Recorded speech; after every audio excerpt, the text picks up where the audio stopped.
Oke, selamat sore. Ini video pembelajaran hari ini saya buat di sore hari. Jadi ini melanjutkan pertemuan sebelumnya, yaitu mengenai project membuat bot dengan bot Telegram ya, membuat bot Telegram dengan Python.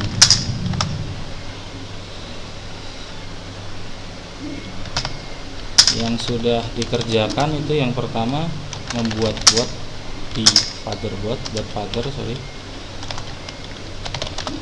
Kemudian ini yang sudah di pertemuan sebelumnya itu membuat di bot father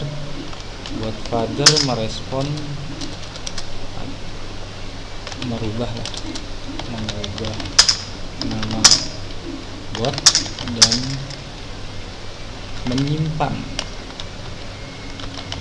token dari bot father.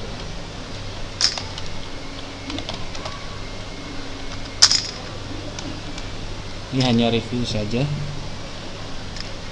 konfigurasi bot di Python dengan Python.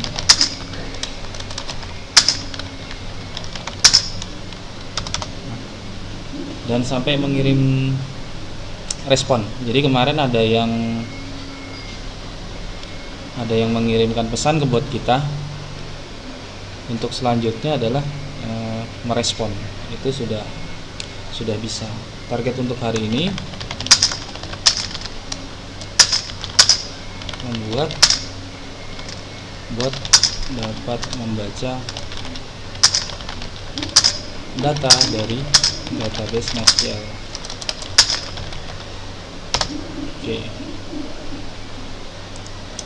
Oke, langsung saja kita buka IDE kita. Saya buka project belajar botnya.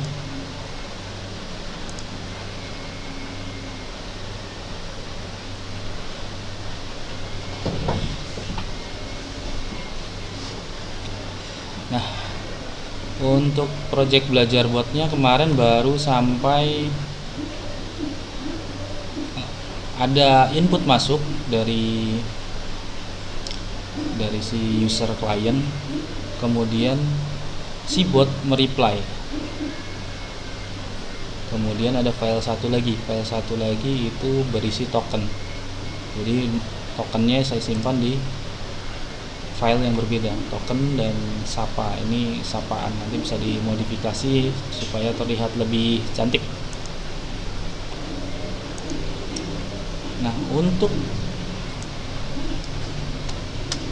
terkoneksi ke database MySQL, yang pertama kita harus menginstal yang namanya MySQL Connector dengan cara di terminal ya.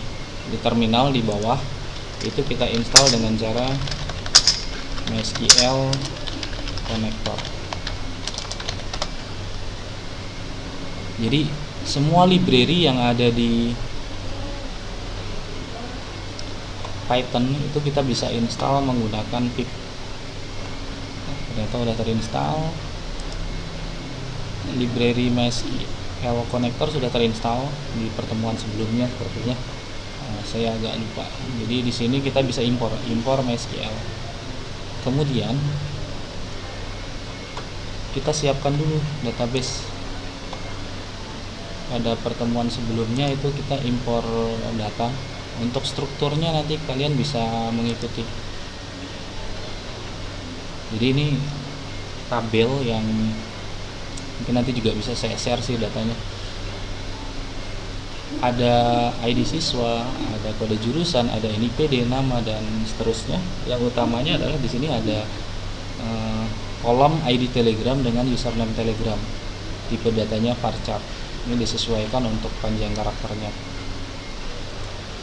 Kemudian kita tahu untuk database di localhost dengan menggunakan paket installer exam itu username-nya sudah jelas, root, kemudian passwordnya juga kosong. Hostnya localhost. Jadi kita tinggal panggil dari sini.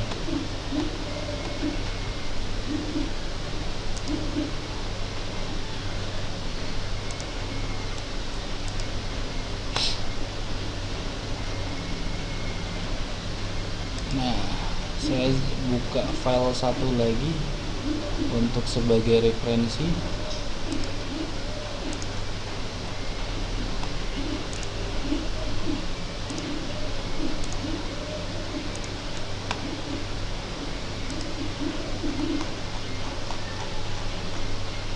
Oke. Jadi yang pertama, kalau ini terpisah ya, SQL connector itu kita panggil dulu library MySQL connector, kemudian kita impor library MySQL connector, kemudian kita buat koneksinya di sini. Jadi ini kita jadikan sebagai bahan acuan.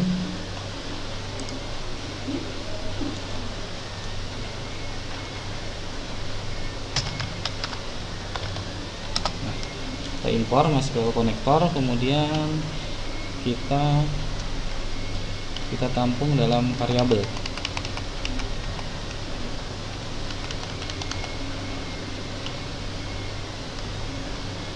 Untuk mengkoneksikan ke database, kita buat folder dulu untuk menampungnya. Misalkan saya buat foldernya mydb, kita panggil MySQL connector .connect.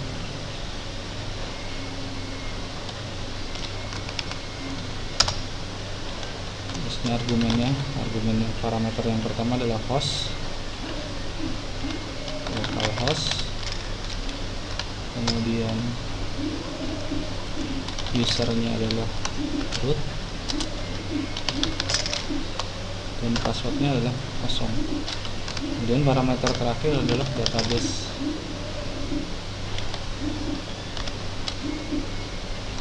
Database-nya db belajar bot. Kita cek dulu db underscore belajar bot. Oke, cocok.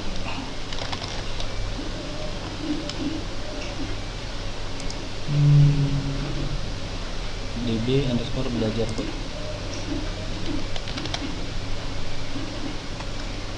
Oke, kemudian pada saat dijalankan kita mau ngecek nih koneksinya, cetak aja print cetak untuk koneksinya. Kita cek si koneksinya ini berjalan atau tidak sih. Python sebentar, kayaknya ada yang kurang.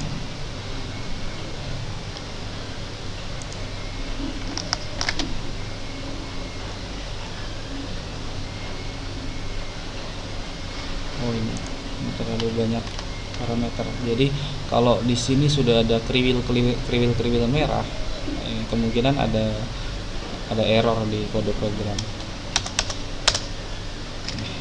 Simpan. Kemudian ini si variabel mydb yang sudah kita koneksikan dengan database, username ke database dan hostnya localhost.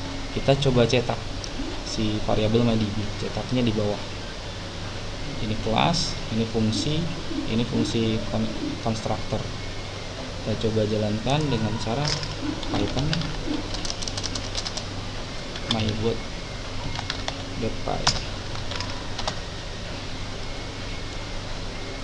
Nah, di sini tulisan bot sedang berjalan, ini running atau tidak ada error. Di atasnya ada tulisan MySQL connector connection, MySQL connection object add bla bla bla. Berarti si koneksi ini sudah berhasil. Oke, kalau sudah berhasil, kita akan membuat query ke database. Nah, kita buat variabel untuk eksekusinya. Jadi di sini kita buat variabel untuk eksekusinya SQL, kemudian saya buat mydb dot kursor. Jadi kita buat kursor.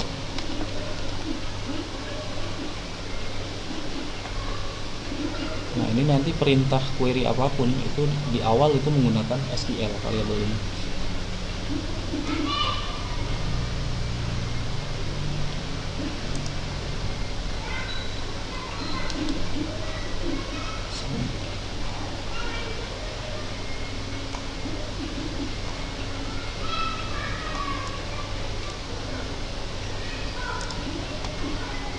selanjutnya kita query untuk membaca data dari tabel siswa. Query membaca seluruh data di tabel siswa seperti apa? Nah, kita cari query yang mudahnya di sini. Di phpMyAdmin dibuka di browser, pastikan running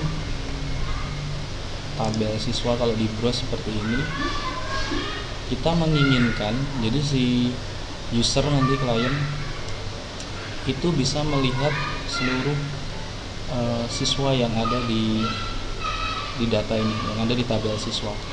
Atau kita batasi, misalkan kita batasi dengan parameter kelas, tapi ini lebih lanjut. Kita yang mudah saja, kita query untuk memilih kolom NIPD dengan nama dan kelas.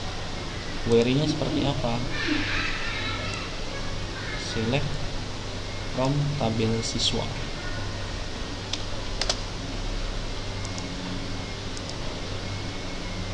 Selectnya jangan select bintang, nanti terlalu banyak yang kita olah datanya. Jadi kita pilih NIPD, kemudian koma nama, koma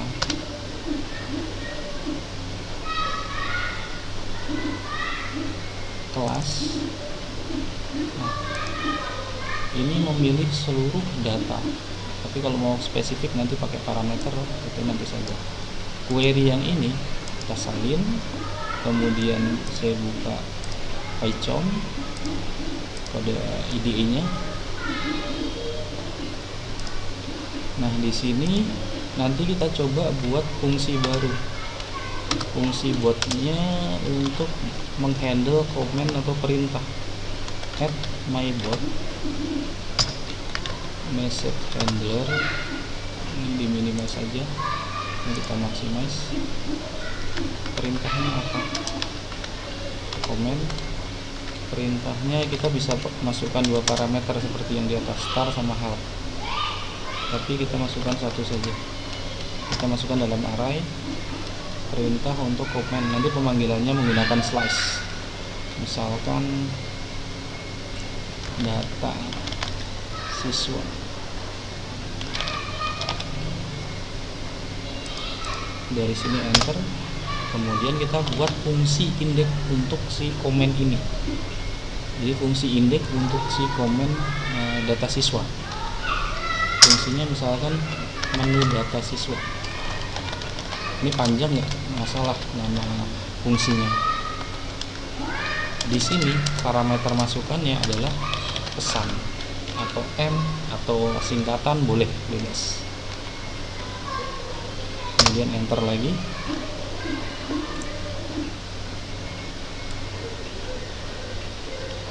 Kita mau ada masukannya, pesannya apapun, yang intinya nanti slash data siswa, perintah masuknya ada slash data siswa. Kita mau handle langsung query ke database.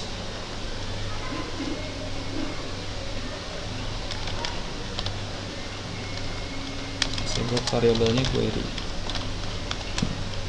Nah, ini yang saya paste dari phpMyAdmin tadi, query-nya ini. Kemudian kita eksekusi.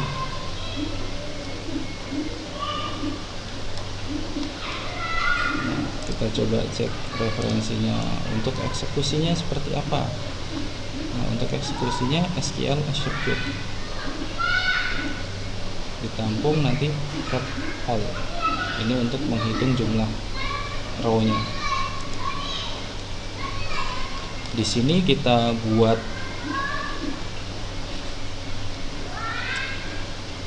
eksekusinya SQL dari variabel yang atas, dari kursornya execute query, mengeksekusi perintah yang ada di sini. Kalau sudah dieksekusi, kita tampung. Ditampungnya di sini, tapi kita masukkan variabel. Kalau di sini aja nanti kita bingung, mau ngolah, mau nampilin bingung. Jadi kita tampung dalam variabel data misalkan.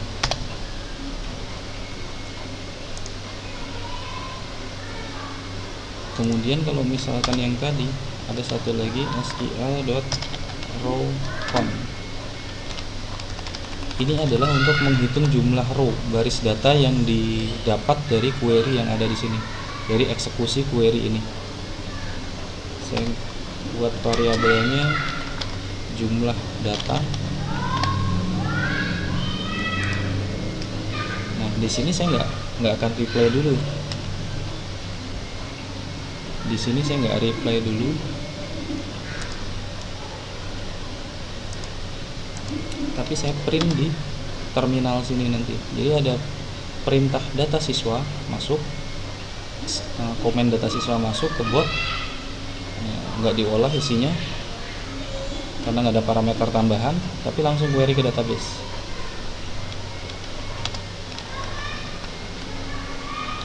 Kita buat percabangan. Jika jumlah data ini, jumlah data sql.rowcon lebih besar 0, maka baru kita jalankan. Jadi kalau nggak ada data, nggak akan menjalankan nyetak datanya. Di sini print aja, print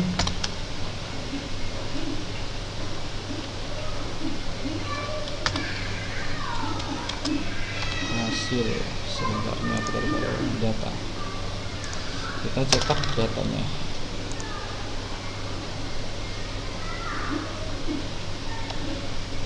Nah, kita masuk ke else nya di sini kan. Ini harus sejajar, case sensitif kalau di Python. Misalkan print data kosong. Ini kita matikan dulu. Ctrl X. Nah, di sini agak susah kalau kita gunakan perintah atau komen di terminal dengan running manual Python di sini. Itu agak lama, kita harus menunggunya. Responnya sampai beberapa kali baru muncul. Makanya yang memudahkan kita adalah sebetulnya IDE ini, si PyCharm-nya. Jadi di sini harus dikonfigurasi dulu untuk Python-nya kita konfigurasi. Di sini kita tambahkan script path-nya. Oke. Nah, ini sudah. Kemudian Python interpreter-nya juga sudah. Kemudian di apply. Oke.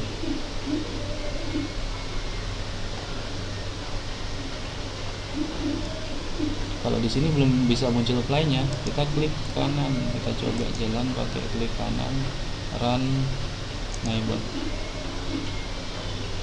Nah, dia otomatis mancing di sini, jadi jalan running, bot sedang berjalan terkoneksi. Sekarang kita coba bot ini, kemarin saya namakan Starbucks IoT.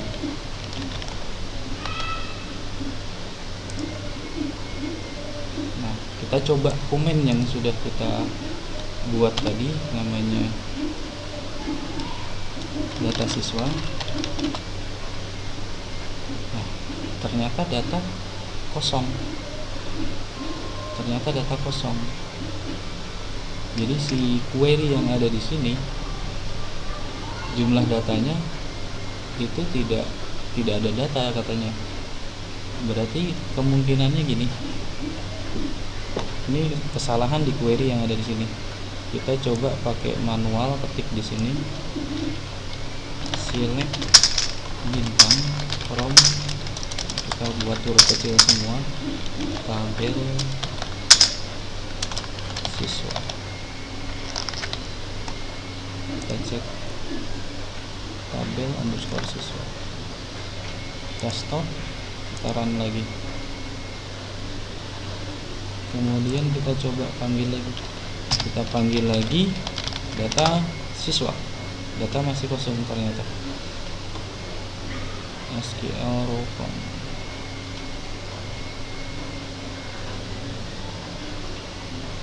Sebentar, kita coba cari referensinya.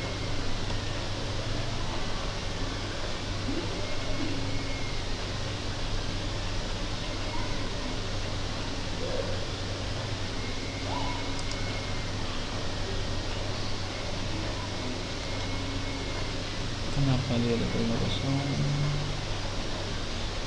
Jumlah data SQL row. Ini kita coba balik.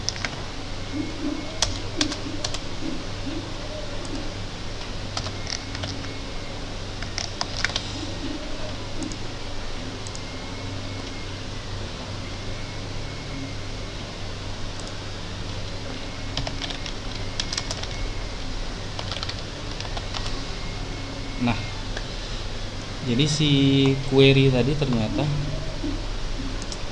ada kesalahan. Jadi jumlah data itu tidak akan menghitung kalau belum di fetch dulu. Jadi ini kebalik pun nggak jalan dulu. Nah, ini terbukti muncul datanya. Tadi yang saya sampaikan, kita nggak membutuhkan sebanyak itu kolomnya. Kita hanya butuh NIPD, nama. Kita cek lagi. NIPD, nama, kelas.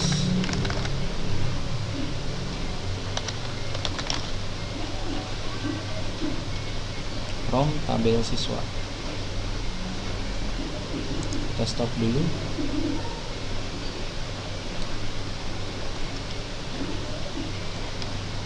Data ini masih data mentah. Datanya belum bisa kita sajikan ke si yang minta data. Kalau misalkan kita sajikan datanya, ya muncul ada seperti ini. Tapi nggak apa-apa, supaya kalian paham, saya coba responnya itu langsung.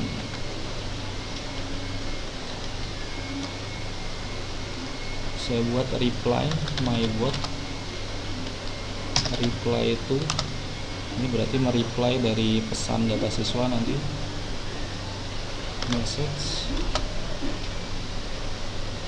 Kemudian parameternya apa? str string harus dikonversi dulu data. Jadi yang diterima ini datanya kan belum matang, masih mentah. Dan kalau misalkan kalau kita mau tambahkan atau kita mau kirim, kita konversi dulu ke string atau tipe data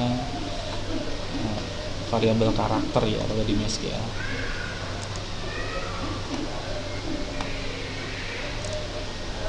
Nah, kita coba data siswa. Nih, hasilnya muncul semua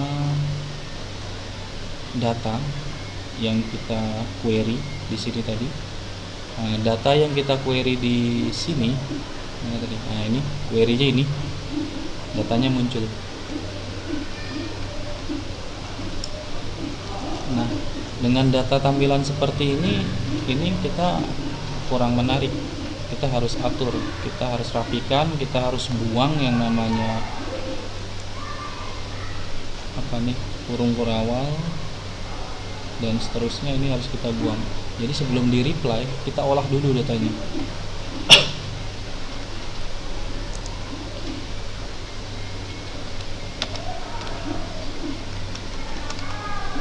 Kita buat variabel data mentah sama dengan data buat replace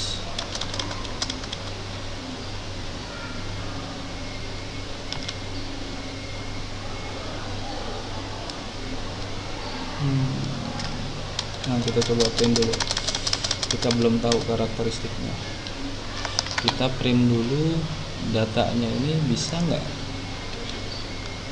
Kalau misalkan ini untuk komen di Python itu pakai hashtag atau pagar. Di sini kita cetak datanya, print data, dia kan dalam array.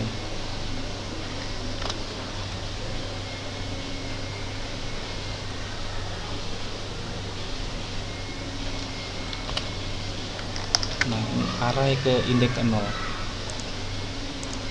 Kita coba bermain-main dengan array slash data siswa. Seperti apa yang muncul? Data ke 0 itu punya Abdi Maulana. Jadi yang data yang banyak tadi, data yang banyak untuk data ke nolnya adalah Abdi Maulana. Yang jadi masalah masih ada kurung buka, masih ada kutip, masih ada koma. Kita harus bersihkan itu dari data string kita.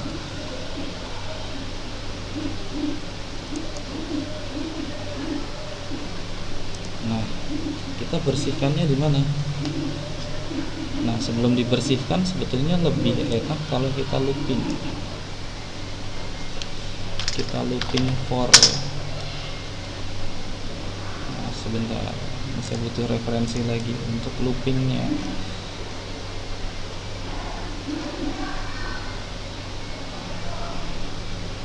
Oke.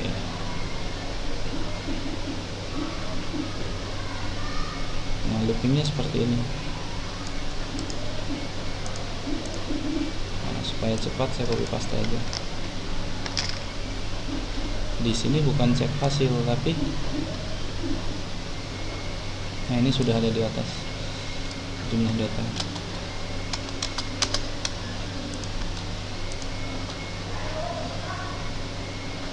Di sini adalah data. Jadi secara alurnya, jika jumlah data lebih dari 0, kita buat looping. Karena tadi kita udah cetak satu data, muncul satu. Supaya datanya munculnya banyak, kita pecah. Kita panggil dengan, kita gunakan looping, perulangan. Kemudian in data, saya buat variabel array baru, namanya data banyak atau data s, datas. Jadi kita ganti kumpulan data. Jadi ini kumpulan data, kumpul data. Yang lebih enak kita print aja dulu, print kumpul data.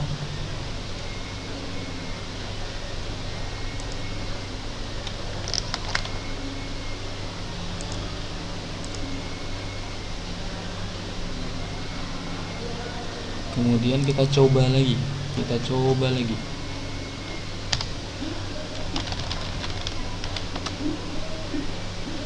Nah, ini mengembalikan nilai per masing-masing data. Tinggal kita buang yang ini tadi, kita buang yang kurung buka, kutip. Ini kita buang dulu. Caranya gimana kita ngebuangnya?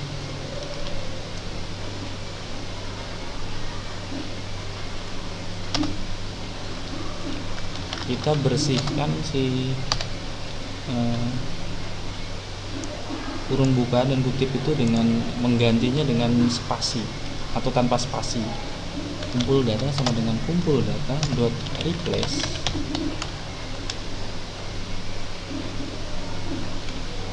Nah, apa yang mau diganti? Kurung buka diganti dengan spasi, tanpa spasi. Kemudian kita buang lagi yang mana? Kumpul data dot replace. Di sini, nah, kurung tutup, ganti dengan spasi lagi. Kemudian ada kumpul data dot replace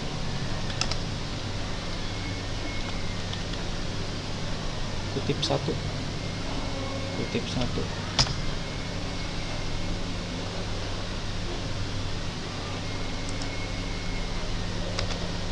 Kutip 1 yang ini.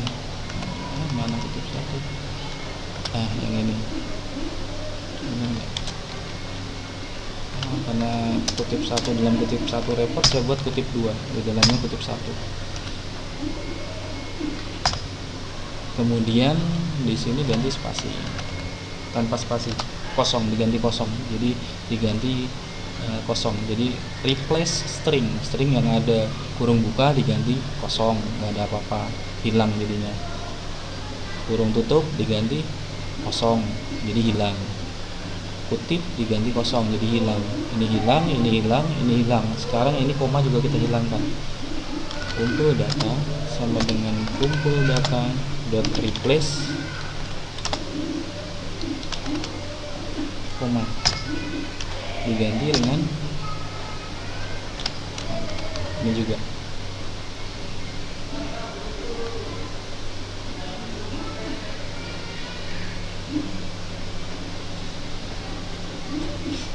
Nah, tapi menariknya gini, ini setelah sudah diganti semua, kita coba cetak dulu.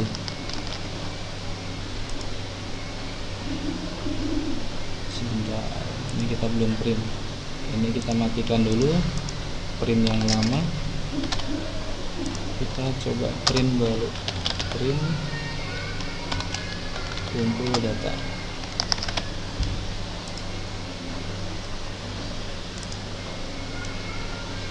Slice data siswa. Nah, ini sudah menarik ini tampilannya. Tampilannya sudah menarik. Jadi kalau sudah menarik, kita bisa sajikan.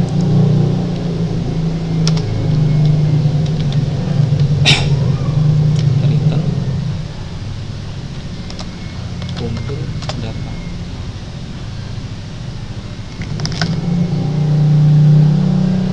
Jadi dari looping ini dikembalikan nilainya. Kalau ini tadi untuk mencetak ke konsol aja di sini, user nggak akan menerima data apapun. Untuk mengirim ke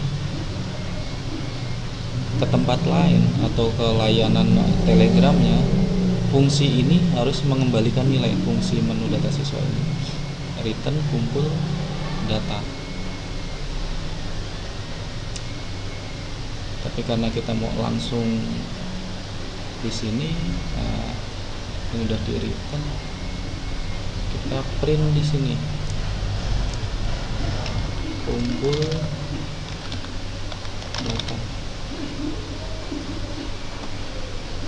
Sebentar, oh ini nggak boleh di return kecuali di fungsi, jadi hilang nanti, ini nggak akan aktif.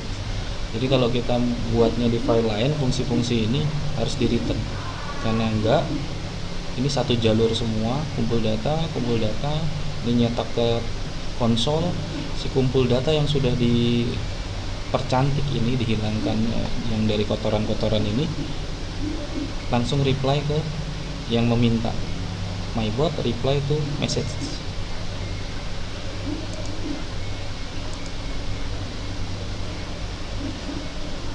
Kita coba lagi. Slice data siswa.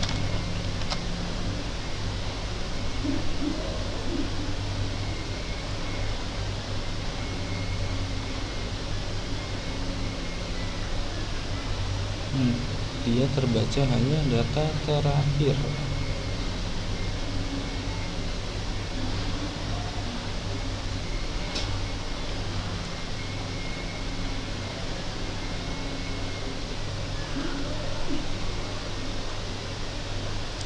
Di sini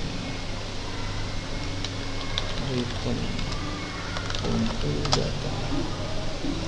Di mana returnnya kita taruh di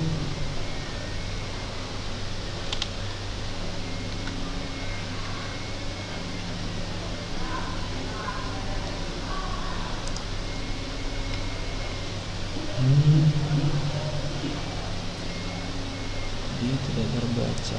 Kalau di ini cuma satu.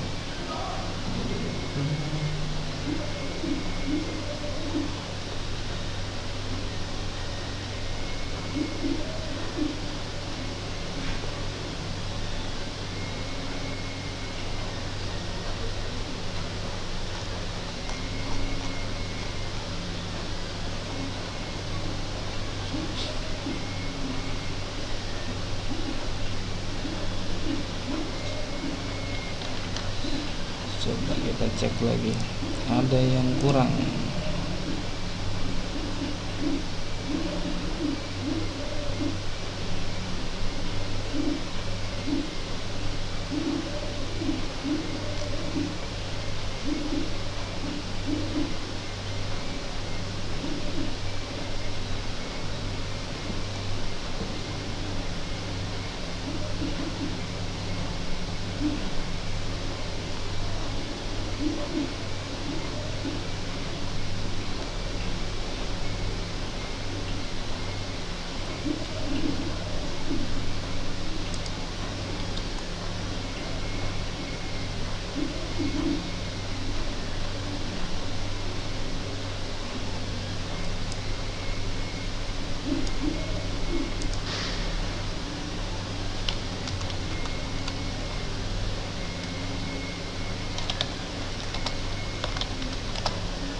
sini.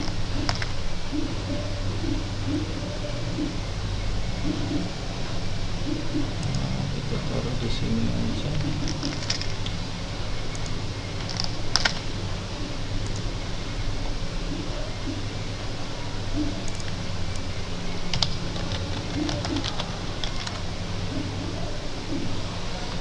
Ini tetap satu.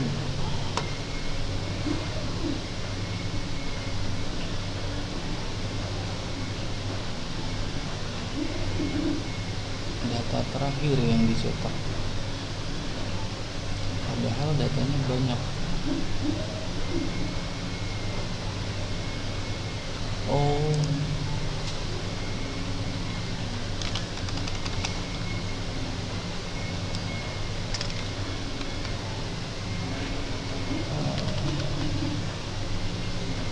ada apa nih? Apa ini?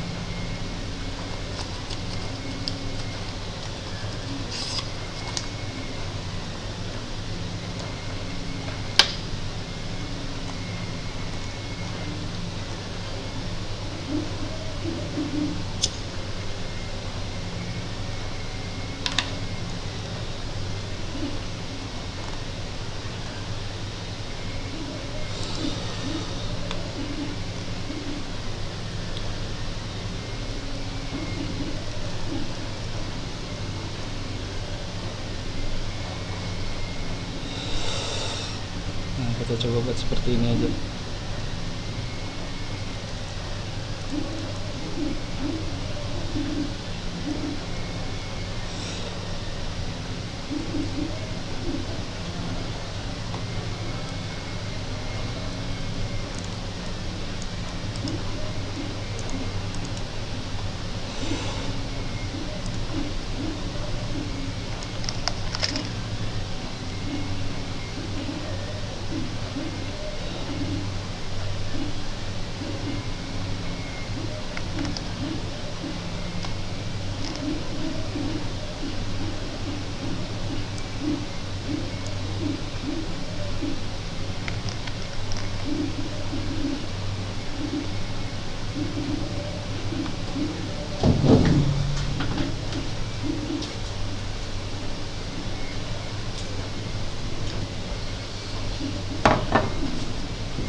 Ini saya tambahkan nomor sama dengan 0. Ini nanti untuk penomoran. Pesan balasan. Ini kita ganti kumpul data. Kadang-kadang ada perubahan yang nggak ngeh. Di sini kan harus teliti.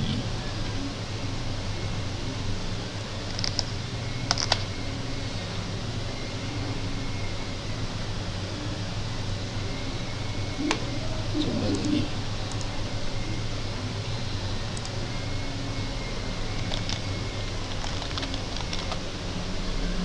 Oh, apa nih?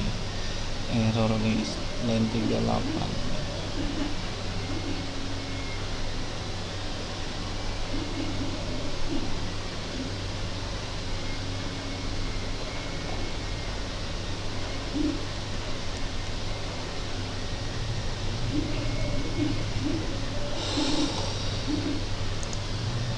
Kita cek sumbernya.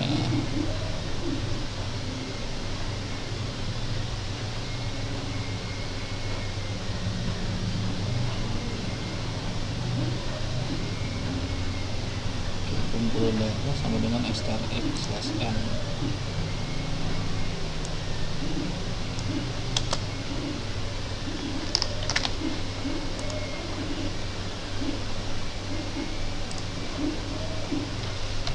Data siswa.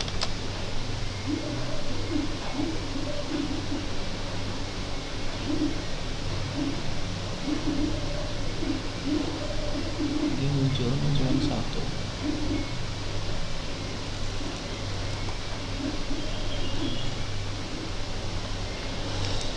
Ini kita buang. -m.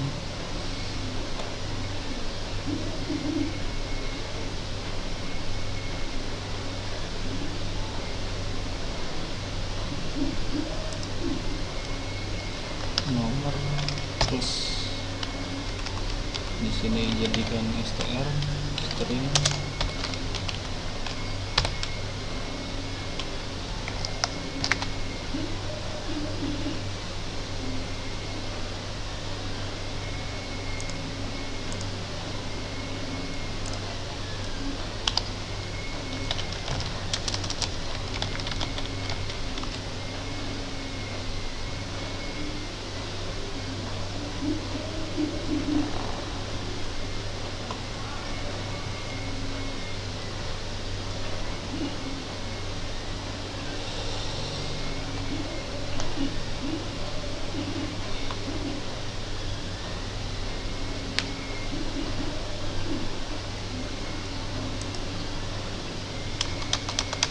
Coba kita nggak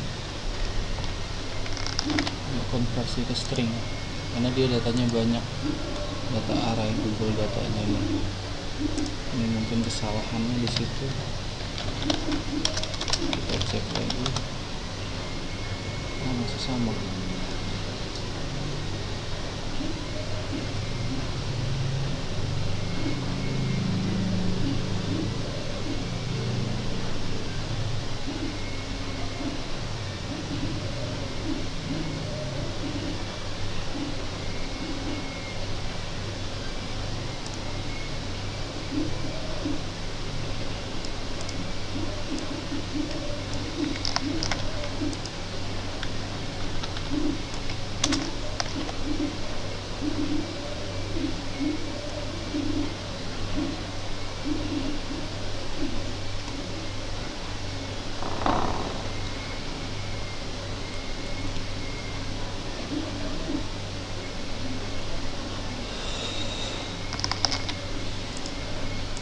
Coba lagi.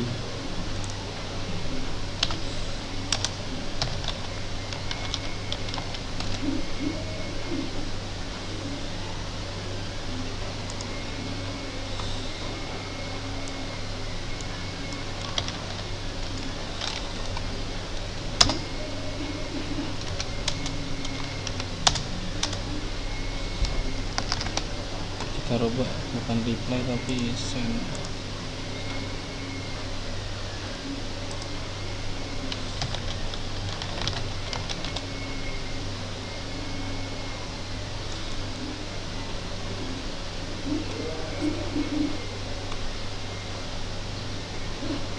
Nah, ini error kayak gini, kita coba lagi aja. 647.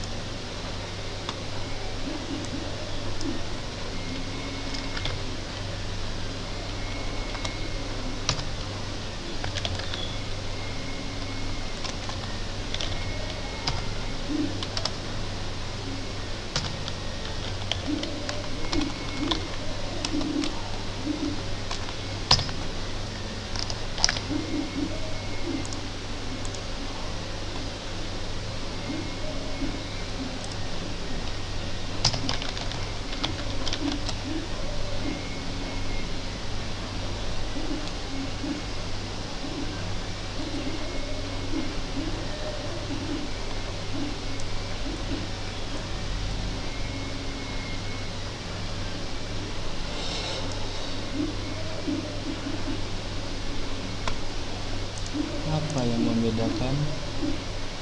Kita cek lagi di library siswa. Belum register.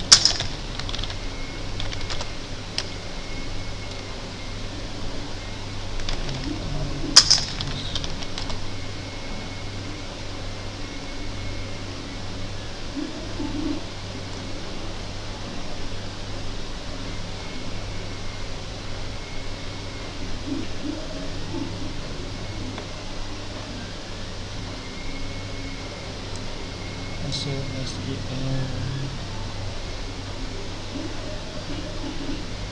in data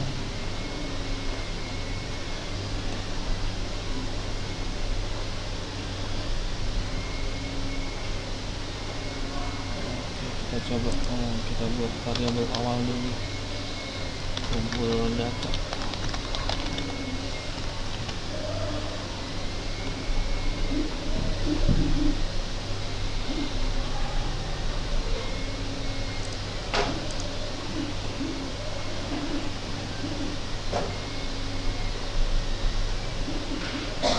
Ini tambahan kumpul data plus kumpul data plus ini dulu.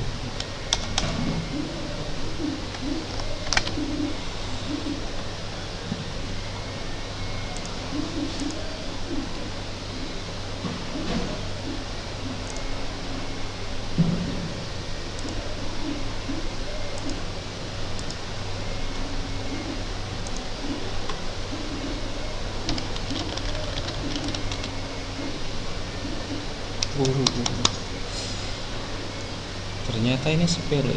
Ini yang lupa di increment, masukkan di variabel awal dulu string kosong, kemudian kita tambahkan di sini string x yang dari database.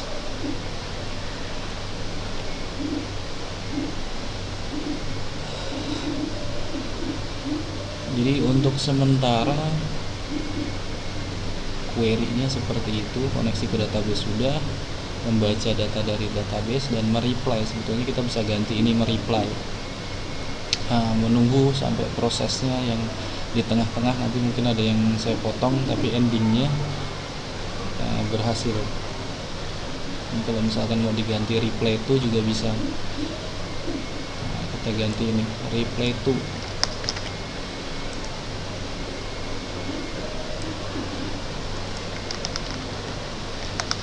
Perbedaannya reply to dan send message seperti apa? Kita coba aja. Nice data siswa.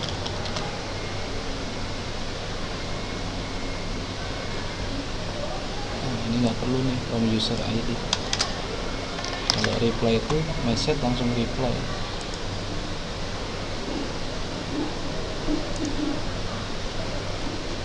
Nah ini hasilnya, dia reply. Kalau yang sebelumnya ini kirim yang send message itu berbeda pesannya, tapi kalau reply dia langsung mereply pesan kita. Kita coba lagi, slice data siswa. Nah seperti ini hasil akhir untuk koneksi ke database MySQL, membaca data dari database MySQL di Python. Kita buat Telegram menggunakan Python. Untuk materi kali ini sudah. Nanti untuk materi selanjutnya saya coba buatkan untuk part selanjutnya. Terima kasih, selamat belajar.